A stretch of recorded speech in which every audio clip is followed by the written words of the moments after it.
Hi everyone, it's Ali and welcome back to the Heffy Doodle YouTube channel. Apologies for my voice, I've been unwell, so I've just got my voice back, so I'm doing this voiceover right before posting.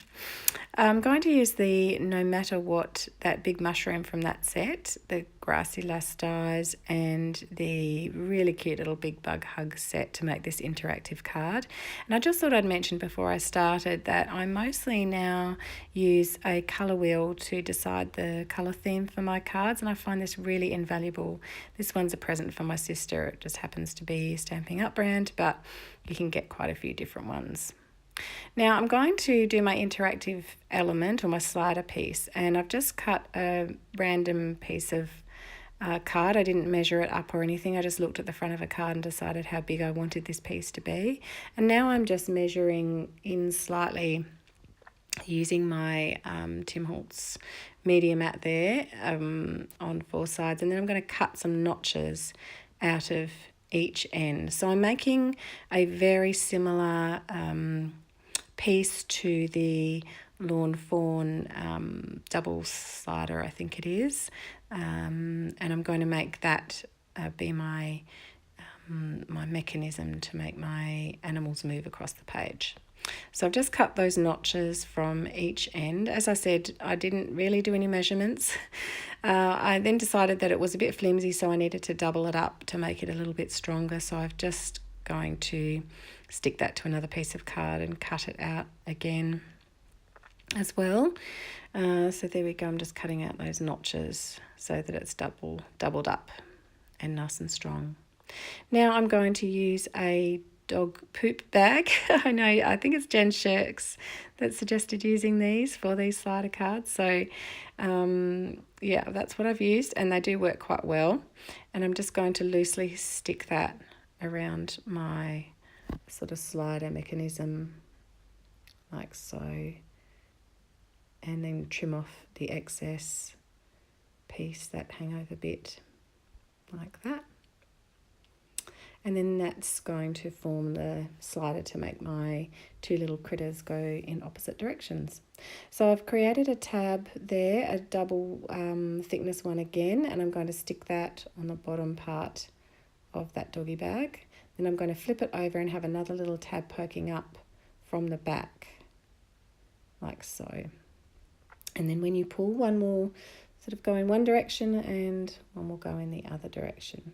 So I've just added another tab there, and then my 2 little critters are going to be adhered onto the top of those 2 tabs. So quite a simple mechanism. I'm just going to stamp up all my images and colour them in. I haven't shown you all of my colouring today just due to time restrictions. So you can check out some of my other videos if you're interested in how I colour in my images. But generally I start with the darkest, go to the mid colour, and then go to the lightest. So they're pretty much all done. I'm just doing some little dotting with my darkest colour right at the end just to give it a bit more texture. And I'm going to cut them all out with the dies. Now I'm going to just create a frame using my stitched rectangle dies from Heffy Doodle, and also create the grass pieces that are going to be covering up the slider mechanism. I've also created on that background piece, I'm going to just do some really fluffy clouds, and then I'm just working out where my grass pieces will need to sort of come up to. So placing my mechanism where it should go, and then I'm just looking at where the grass needs to go. So I need to just put some 3D foam there to so that my mechanism can move freely. So I've done that around the edge, and now I'm creating a little tab out of just computer paper, thin paper, just to keep the little slider, the pull tab, straight as it's going in and out. That's just going to keep it in line, so I just need to put some adhesive on the back of that, like so. And then I'll put adhesive on the 2 top strips of my slider and adhere it onto the card like that. And then it just slides quite freely. Now it's time to put the grass on. So again, just measured that up and cut to size, and I need a slit in it so the bottom part of the mechanism can slide across. I just tuck it in and then it slides like so. So I'm going to adhere all of that on, and then another piece of grass over the front of that slit that I made so you can't see it.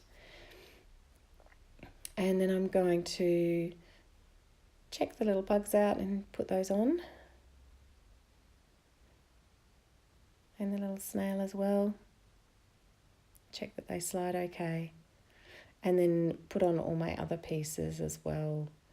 And I was just thinking I had to be wary of where the frame was going to go around the edge, so just use that as a little bit of a guide to stick my pieces on, all my mushrooms on.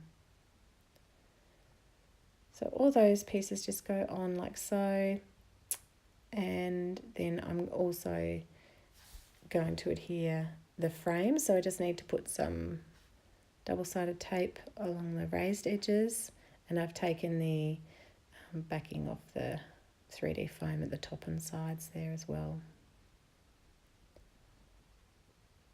Just peeling that back.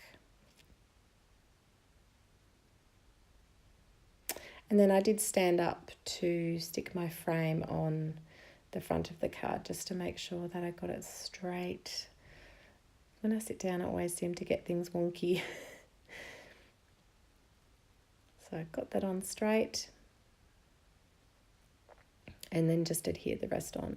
I also stamped a sentiment and white embossed it, and did a little semicircle there, red semicircle, which I stuck on the end of the tab so that it pokes out a little. And I used the Interactively Yours set for a little pull here to stamp on that tab. And that's how it works. It's very cute. I'm sure you can think of lots of great ideas of how to use this mechanism for other cards. Thanks so much for joining me, and I'll see you again next time.